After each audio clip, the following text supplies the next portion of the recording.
Assalamualaikum anak-anak. Yuk kita belajar tematik tema 7 kelas 3 SD. Subtema 2, pembelajaran keempat, mulai halaman 91 sampai halaman 97.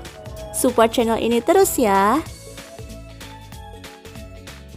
Dahulu, orang-orang menggunakan baju adat sebagai pakaian sehari-hari.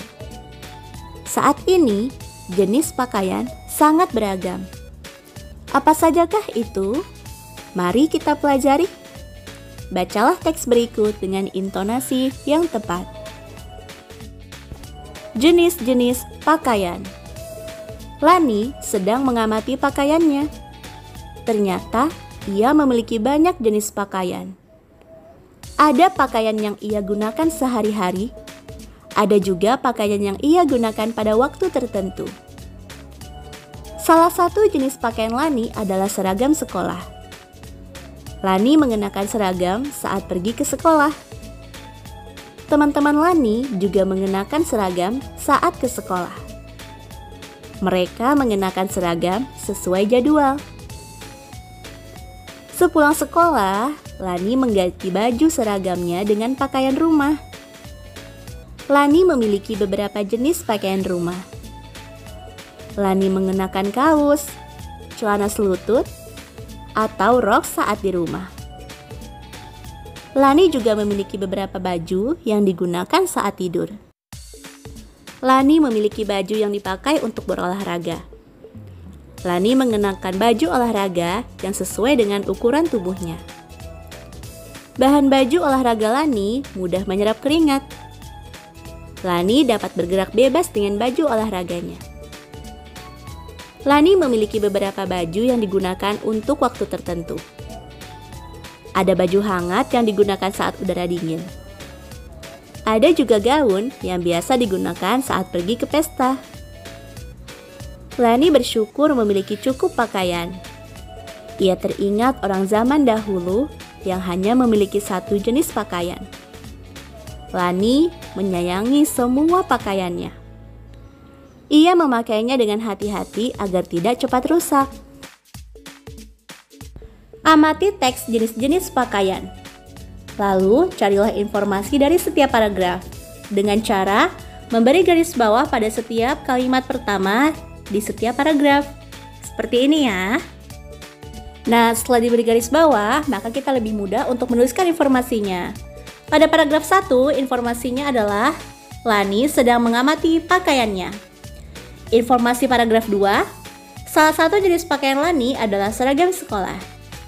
Informasi paragraf 3, sepulang sekolah, Lani mengganti baju seragamnya dengan pakaian rumah.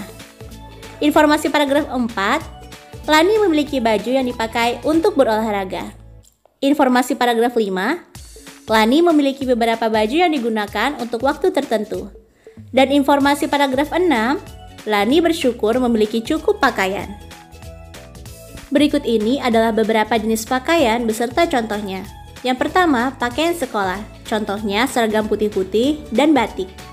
Yang kedua, pakaian olahraga. Contohnya baju kaos dan celana training. Yang ketiga, pakaian rumah. Contohnya baju kaos lengan pendek dan celana selutut. Yang keempat, pakaian tidur. Contohnya baju kaos lengan panjang dan celana panjang. Yang kelima, pakaian pesta. Contohnya, baju kemeja dan gaun panjang. Yang keenam, ada pakaian sholat. Contohnya, baju gamis, peci, dan mukena. Cobalah amati gambar Siti, Lani, dan Dayu yang sedang duduk di atas pohon. Kita dapat melihat bahwa cara berpakaian orang berbeda-beda. Siti selalu memakai kerudung dan baju yang menutupi seluruh tubuhnya. Lani dan Dayu senang memakai celana selutut dan kaos lengan pendek. Meskipun berbeda dalam cara berpakaian, mereka tetap berteman baik. Mereka saling menghargai.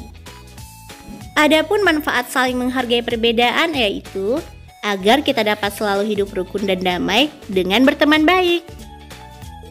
Amatilah anak-anak di sekitar rumahmu. Apakah mereka beragam? Dalam hal apa saja? Apa yang kamu lakukan terhadap mereka? Coba ceritakan.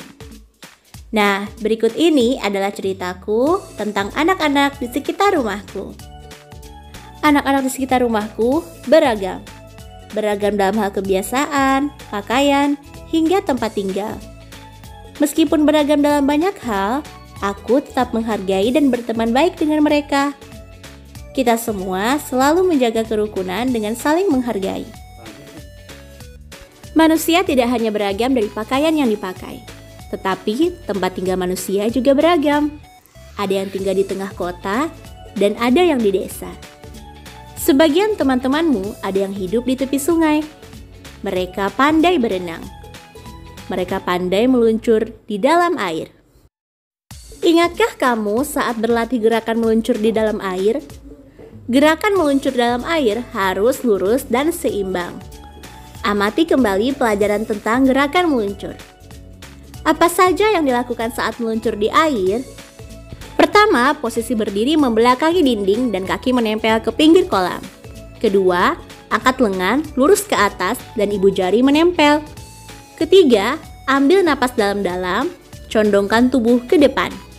Keempat, kaki melakukan tolakan sambil tubuh terdorong dan masuk air. Yang kelima, biarkan tubuh meluncur sampai berhenti melaju.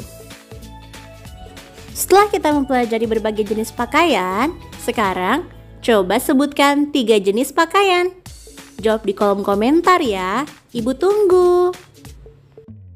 Baiklah anak-anak, sampai di sini dulu ya penjelasan Ibu kali ini. Terima kasih atas perhatiannya. Jangan lupa subscribe biar nggak ketinggalan materi berikutnya. Wassalamualaikum warahmatullahi wabarakatuh.